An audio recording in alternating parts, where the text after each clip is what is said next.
Chapter 4, How the Commerce of Towns Contributed to the Improvement of the Country, by Adam Smith. The increase and riches of commercial and manufacturing towns contributed to the improvement and cultivation of the countries to which they belonged, in three different ways. First, by affording a great and ready market for the rude produce of the country, they gave encouragement to its cultivation and further improvement. This benefit was not even confined to the countries in which they were situated, but extended more or less to all those with which they had any dealings. To all of them they afforded a market for some part either of their rude or manufactured produce, and consequently gave some encouragement to the industry and improvement of all. Their own country, however, on account of its neighborhood, necessarily derived the greatest benefit from this market. Its rude produce being charged with less carriage, the traders could pay the growers a better price for it, and yet afford it as cheap to the consumers as that of more distant countries. Secondly, the wealth acquired by the inhabitants of cities was frequently employed in purchasing such lands as were to be sold, of which a great part would frequently be uncultivated. Merchants are commonly ambitious of becoming country gentlemen, and when they do, they are generally the best of all improvers. A merchant is accustomed to employ his money chiefly in profitable projects, whereas a mere country gentleman is accustomed to employ it chiefly in expense. The one often sees his money go from him and return to him again with a profit. The other, when once he parts with it, very seldom expects to see any more of it. Those different habits naturally affect their temper and disposition in every sort of business. The merchant is commonly a bold, a country gentleman a timid undertaker. The one is not afraid to lay out at once a large capital upon the improvement of his land, when he has a probable prospect of raising the value of it in proportion to the expense. The other, if he has any capital, which is not always the case, seldom ventures to employ it in this manner. If he improves at all, it is commonly not with a capital, but with what he can save out or his annual revenue. Whoever has had the fortune to live in a mercantile town, situated in an unimproved country, must have frequently observed how much more spirited the operations of merchants were in this way than those of mere country gentlemen. The habits, besides, of order, economy, and attention, to which mercantile business naturally forms a merchant, render him much fitter to execute, with profit and success, any project of improvement. Thirdly and lastly, commerce and manufactures gradually introduced order and good government, and with them the liberty and security of individuals, among the inhabitants of the country, who had before lived almost in a continual state of war with their neighbours, and of servile dependency upon their superiors. This, though it has been the least observed, is by far the most important of all their effects. Mr. Hume is the only writer who, so far as I know, has hitherto taken notice of it. In a country which has neither foreign commerce nor any of the finer manufactures, a great proprietor, having nothing for which he can exchange the greater part of the produce of his lands, which is over and above the maintenance of the cultivators, consumes the whole in rustic hospitality at home. If this surplus produce is sufficient to maintain 100 or 1,000 men, he can make use of it in no other way than by maintaining 100 or 1,000 men. He is at all times, therefore, surrounded with a multitude of retainers and dependents, who, having no equivalent to give in return for their maintenance, but being fed entirely by his bounty, must obey him, for the same reason that soldiers must obey the prince who pays them. Before the extension of commerce and manufactures in Europe, the hospitality of the rich and the great, from the sovereign down to the smallest baron, exceeded everything which, in the present times, we can easily form a notion of Westminster Hall was the dining room of William Rufus, and might frequently, perhaps, not be too large for his company. It was reckoned a piece of magnificence in Thomas Becket that he strewed the floor of his hall with clean hay or rushes in the season, in order that the knights and squires, who could not get seats, might not spoil their fine clothes when they sat down on the floor to eat their dinner. The great Earl of Warwick is said to have entertained every day, at his different manors, 30,000 people, and though the number here may have been exaggerated, it must, however, have been very great to admit of such exaggeration. A hospitality nearly of the same kind was exercised not many years ago in many different parts of the Highlands of Scotland. It seems to be common in all nations to whom commerce and manufactures are little known. I have seen, says Dr. Pocock, an Arabian chief dine in the streets of a town where he had come to sell his cattle, and invite all passengers, even common beggars, to sit down with him and partake of his banquet. The occupiers of land were in every respect as dependent upon the great proprietor as his retainers. Even such of them as were not in a state of villanage were tenants at will, who paid a rent in no respect equivalent to the subsistence which the land afforded them. A crown, half a crown, a sheep, a lamb, was some years ago, in the Highlands of Scotland, a common rent for lands which maintained a family. In some places it is so at this day, nor will money at present purchase a greater quantity of commodities there than in other places. In a country where the surplus produce of a large estate must be consumed upon the estate itself, it will frequently be more convenient for the proprietor that part of it be consumed at a distance from his own house, provided they who consume it are as dependent upon him as either his retainers or his menial servants. He is thereby saved from the embarrassment of either too large a company or too large a family. A tenant at will, who possesses land sufficient to maintain his family for little more than a quitrent, is as dependent upon the proprietor as any servant or retainer whatever, and must obey him with as little reserve. Such a proprietor, as he feeds his servants and retainers at his own house, so he feeds his tenants at their houses. The subsistence of both is derived from his bounty, and its continuance depends upon his good pleasure. Upon the authority which the great proprietors necessarily had, in such a state of things, over their tenants and retainers, was founded the power of the ancient barons. They necessarily became the judges in peace, and the leaders in war of all who dwelt upon their estates. They could maintain order and execute the law within their respective domains, because each of them could there turn the whole force of all the inhabitants against the injustice of anyone. No other person had sufficient authority to do this. The king, in particular, had not. In those ancient times, he was little more than the greatest proprietor in his dominions, to whom, for the sake of common defence against their common enemies, the other great proprietors paid certain respects. To have enforced payment of a small debt within the lands of a great proprietor, where all the inhabitants were armed and accustomed to stand by one another, would have cost the king, had he attempted it by his own authority, almost the same effort as to extinguish a civil war.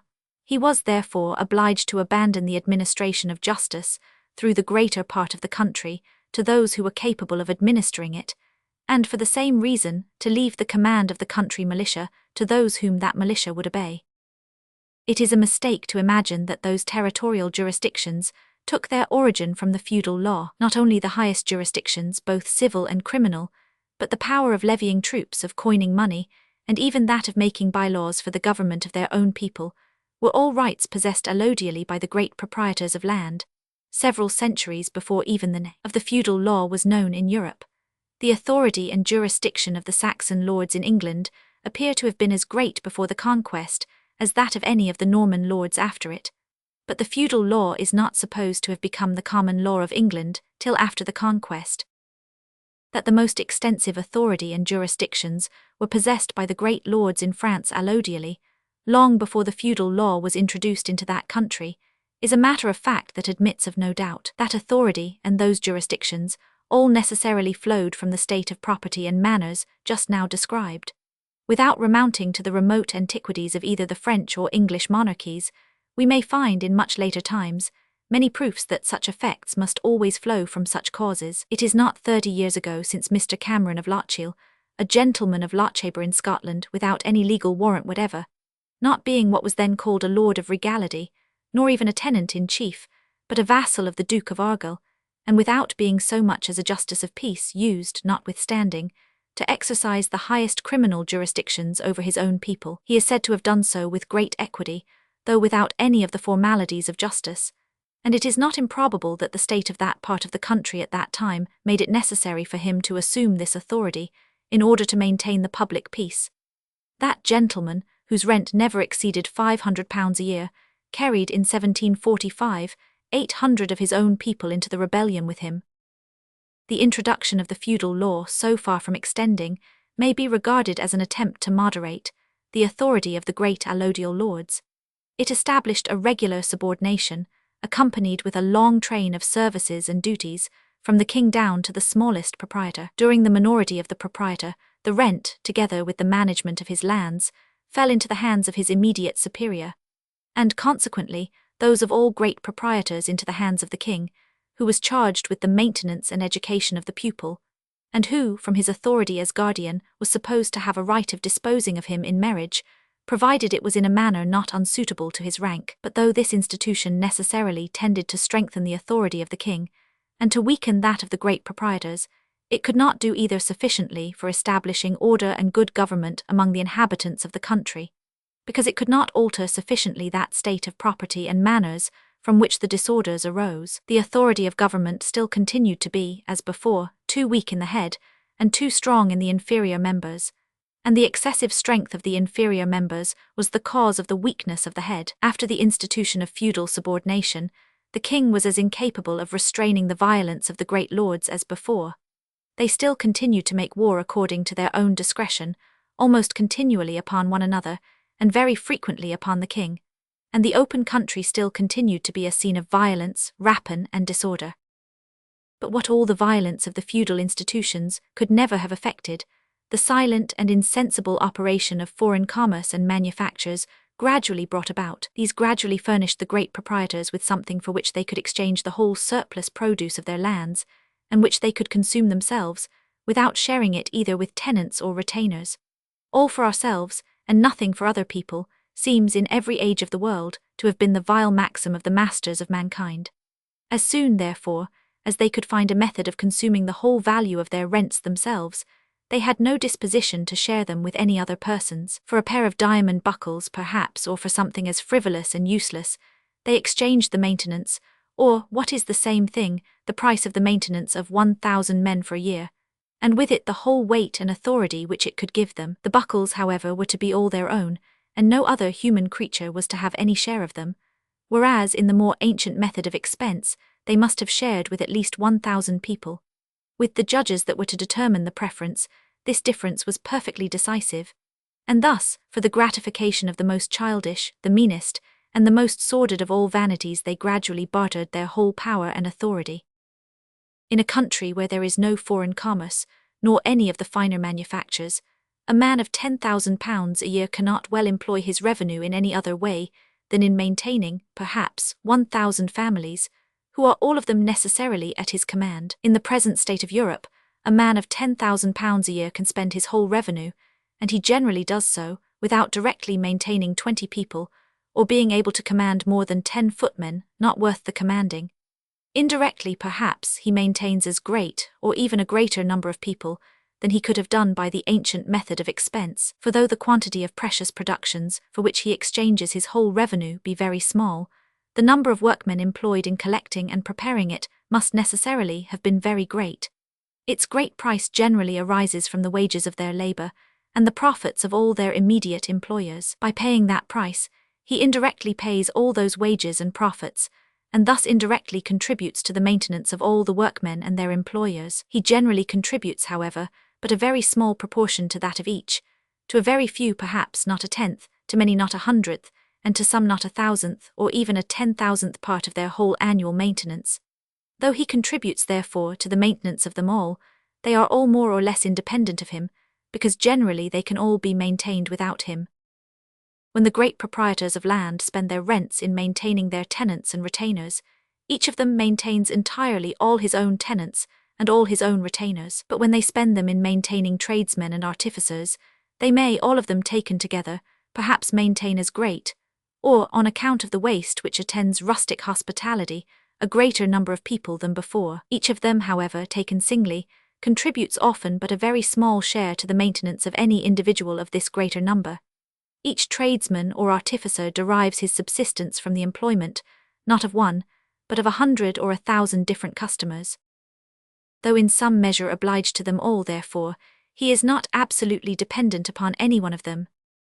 The personal expense of the great proprietors having in this manner gradually increased, it was impossible that the number of their retainers should not as gradually diminish, till they were at last dismissed altogether. The same cause gradually led them to dismiss the unnecessary part of their tenants. Farms were enlarged, and the occupiers of land, notwithstanding the complaints of depopulation, reduced to the number necessary for cultivating it, according to the imperfect state of cultivation and improvement in those times, by the removal of the unnecessary mouths, and by exacting from the farmer the full value of the farm, a greater surplus, or, what is the same thing, the price of a greater surplus, was obtained for the proprietor, which the merchants and manufacturers soon furnished him with a method of spending upon his own person, in the same manner as he had done the rest. The cause continuing to operate, he was desirous to raise his rents above what his lands, in the actual state of their improvement, could afford. His tenants could agree to this upon one condition only, that they should be secured in their possession for such a term of years as might give them time to recover, with profit, whatever they should lay out in the further improvement of the land. The expensive vanity of the landlord made him willing to accept of this condition, and hence the origin of long leases. Even a tenant at will, who pays the full value of the land, is not altogether dependent upon the landlord. The pecuniary advantages which they receive from one another are mutual and equal, and such a tenant will expose neither his life nor his fortune in the service of the proprietor. But if he has a lease for a long term of years, he is altogether independent, and his landlord must not expect from him even the most trifling service, beyond what is either expressly stipulated in the lease, or imposed upon him by the common and known law of the country. The tenants having in this manner become independent, and the retainers being dismissed, the great proprietors were no longer capable of interrupting the regular execution of justice, or of disturbing the peace of the country, having sold their birthright, not like Esau, for a mess of pottage in time of hunger and necessity, but in the wantonness of plenty, for trinkets and baubles, fitter to be the playthings of children than the serious pursuits of men. They became as insignificant as any substantial burgher or tradesman in a city.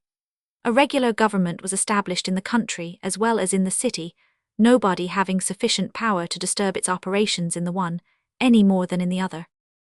It does not perhaps relate to the present subject, but I cannot help remarking it, that very old families, such as have possessed some considerable estate from father to son for many successive generations, are very rare in commercial countries. In countries which have little commerce, on the contrary, such as Wales or the Highlands of Scotland, they are very common. The Arabian histories seem to be all full of genealogies, and there is a history written by a Tartar Khan, which has been translated into several European languages, and which contains scarce anything else, a proof that ancient families are very common among those nations. In countries where a rich man can spend his revenue in no other way than by maintaining as many people as it can maintain, he is apt to run out, and his benevolence, it seems, is seldom so violent as to attempt to maintain more than he can afford. But where he can spend the greatest revenue upon his own person, he frequently has no bounds to his expense, because he frequently has no bounds to his vanity, or to his affection for his own person. In commercial countries, therefore, riches, in spite of the most violent regulations of law to prevent their dissipation, very seldom remain long in the same family. Among simple nations, on the contrary, they frequently do, without any regulations of law. For among nations of shepherds, such as the Tartars and Arabs, the consumable nature of their property necessarily renders all such regulations impossible. A revolution of the greatest importance to the public happiness was in this manner brought about by two different orders of people, who had not the least intention to serve the public. To gratify the most childish vanity was the sole motive of the great proprietors. The merchants and artificers, much less ridiculous, acted merely from a view to their own interest, and in pursuit of their own peddler principle of turning a penny wherever a penny was to be got. Neither of them had either knowledge or foresight of that great revolution which the folly of the one, and the industry of the other, was gradually bringing about. It was thus that, through the greater part of Europe, the commerce and manufactures of cities, instead of being the effect, have been the cause and occasion of the improvement and cultivation of the country. This order, however, being contrary to the natural course of things, is necessarily both slow and uncertain. Compare the slow progress of those European countries of which the wealth depends very much upon their commerce and manufactures, with the rapid advances of our North American colonies, of which the wealth is founded altogether in agriculture. Through the greater part of Europe, the number of inhabitants is not supposed to double in less than 500 years. In several of our North American colonies, it is found to double in 20 or 25 years. In Europe, the law of primogeniture and perpetuities of different kinds prevent the division of great estates, and thereby hinder the multiplication of small proprietors. A small proprietor, however, who knows every part of his little territory, views it with all the affection which property, especially small property, naturally inspires, and who upon that account takes pleasure, not only in cultivating, but in adorning it, is generally of all improvers the most industrious, the most intelligent, and the most successful. The same regulations, besides, keep so much land out of the market, that there are always more capitals to buy than there is land to sell, so that what is sold always sells at a monopoly price. The rent never pays the interest of the purchase money, and is, besides, burdened with repairs and other occasional charges, to which the interest of money is not liable. To purchase land is, everywhere in Europe, a most unprofitable employment of a small capital. For the sake of the superior security, indeed, a man of moderate circumstances, when he retires from business, will sometimes choose to lay out his little capital in land. A man of profession, too, whose revenue is derived from another source, often loves to secure his savings in the same way. But a young man, who, instead of applying to trade or to some profession, should employ a capital of £2,000 or £3,000 in the purchase and cultivation of a small piece of land, might indeed expect to live very happily and very independently, but must bid adieu for ever to all hope of either great fortune or great illustration, which, by a different employment of his stock, he might have had the same chance of acquiring with other people. Such a person, too, though he cannot aspire at being a proprietor, will often disdain to be a farmer. The small quantity of land, therefore, which is brought to market, and the high price of what is brought thither, prevents a great number of capitals from being employed in its cultivation and improvement, which would otherwise have taken that direction. In North America, on the contrary, £50 or £60 is often found a sufficient stock to begin a plantation with. The purchase and improvement of uncultivated land is there the most profitable employment of the smallest as well as of the greatest capitals, and the most direct road to all the fortune and illustration which can be required in that country. Such land indeed is in North America to be had almost for nothing, or at a price much below the value of the natural produce, a thing impossible in Europe, or indeed in any country where all lands have long been private property. If landed estates, however, were divided equally among all the children, upon the death of any proprietor who left a numerous family, the estate would generally be sold. So much land would come to market that it could no longer sell at a monopoly price. The free rent of the land would go no nearer to pay the interest of the purchase money, and a small capital might be employed in purchasing land as profitable as in any other way. England, on account of the natural fertility of the soil, of the great extent of the sea-coast in proportion to that of the whole country, and of the many navigable rivers which run through it, and afford the conveniency of water carriage to some of the most inland parts of it, is perhaps as well fitted by nature as any large country in Europe to be the seat of foreign commerce, of manufactures for distant sale, and of all the improvements which these can occasion. From the beginning of the reign of Elizabeth, too, the English legislature has been peculiarly attentive to the interest of commerce and manufactures, and in reality there is no country in Europe, Holland itself not excepted, of which the law is, upon the whole, more favourable to this sort of industry. Commerce and manufactures have accordingly been continually advancing during all this period. The cultivation and improvement of the country has, no doubt, been gradually advancing too, but it seems to have followed slowly, and at a distance, the more rapid progress of commerce and manufactures. The greater part of the country must probably have been cultivated before the reign of Elizabeth, and a very great part of it still remains uncultivated, and the cultivation of the far greater part much inferior to what it might be. The law of England, however, favours agriculture, not only indirectly by the protection of commerce, but by several direct encouragements. Except in times of scarcity, the exportation of corn is not only free, but encouraged by a bounty.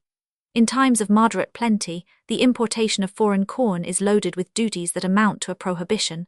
The importation of live cattle, except from Ireland, is prohibited at all times, and it is but of late that it was permitted from thence. Those who cultivate the land, therefore, have a monopoly against their countrymen for the two greatest and most important articles of land produce, bread and butcher's meat. These encouragements, although at bottom, perhaps, as I shall endeavour to show hereafter, altogether illusory, sufficiently demonstrate at least the good intention of the legislature to favour agriculture. But what is of much more importance than all of them, the yeomanry of England are rendered as secure, as independent, and as respectable as law can make them. No country, therefore, which the right of primogeniture takes place, which pays tithes, and where perpetuities, though contrary to the spirit of the law, are admitted in some cases, can give more encouragement to agriculture than England. Such, however, notwithstanding, is the state of its cultivation. What would it have been, had the law given no direct encouragement to agriculture besides what arises indirectly from the progress of commerce, and had left the yeomanry in the same condition as in most other countries of Europe? It is now more than 200 years since the beginning of the reign of Elizabeth, a period as long as the course of human prosperity usually endures. France seems to have had a considerable share of foreign commerce, near a century before England was distinguished as a commercial country. The marine of France was considerable, according to the notions of the times, before the expedition of Charles VIII. To Naples. The cultivation and improvement of France, however, is, upon the whole, inferior to that of England. The law of the country has never given the same direct encouragement to agriculture. The foreign commerce of Spain and Portugal to the other parts of Europe, though chiefly carried on in foreign ships, is very considerable. That to their colonies is carried on in their own, and is much greater, on account of the great riches and extent of those colonies, but it has never introduced any considerable manufactures for distant sale into either of those countries, and the greater part of both still remains uncultivated. The foreign commerce of Portugal is of older standing than that of any great country in Europe, except Italy. Italy is the only great country of Europe which seems to have been cultivated and improved in every part, by means of foreign commerce and manufactures for distant sale. Before the invasion of Charles Roman VIII, Italy, according to Guicciardini, was cultivated not less in the most mountainous and barren parts of the country than in the plainest and most fertile. The advantageous situation of the country, and the great number of independent states which at that time subsisted in it, probably contributed not a little to this general cultivation.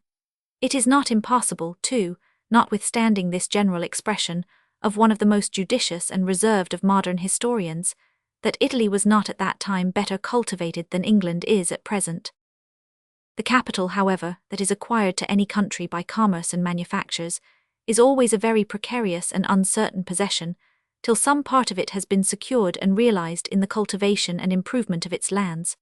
A merchant, it has been said very properly, is not necessarily the citizen of any particular country. It is in a great measure indifferent to him from what place he carries on his trade, and a very trifling disgust will make him remove his capital, and together with it, all the industry which it supports, from one country to another. No part of it can be said to belong to any particular country, till it has been spread, as it were, over the face of that country, either in buildings, or in the lasting improvement of lands. No vestige now remains of the great wealth said to have been possessed by the greater part of the Hanse towns, except in the obscure histories of the 13th and 14th centuries. It is even uncertain where some of them were situated, or to what towns in Europe the Latin names given to some of them belong. But though the misfortunes of Italy, in the end of the 15th and beginning of the 16th centuries, greatly diminished the commerce and manufactures of the cities of Lombardy and Tuscany, those countries still continue to be among the most populous and best cultivated in Europe. The civil wars of Flanders, and the Spanish government which succeeded them, chased away the great commerce of Antwerp, Ghent and Bruges, but Flanders still continues to be one of the richest, best cultivated, and most populous provinces of Europe.